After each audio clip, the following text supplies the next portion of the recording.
There are plenty of people in this country who hold opinions that I find abhorrent, but my faith and our Constitution dictate that I fight for their freedoms as loudly as I defend my own.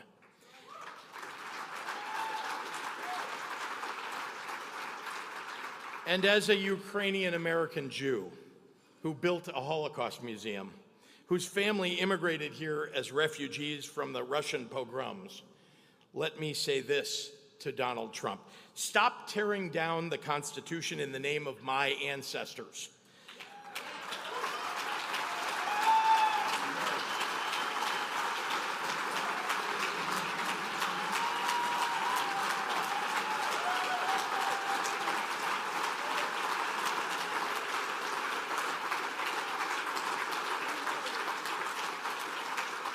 Do not claim that your authoritarian power grabs are about combating anti-Semitism. When you destroy social justice, you are disparaging the very foundation of Judaism. When the pendulum swings back, and it always does, you will have contributed to the climate of retribution that will inevitably follow.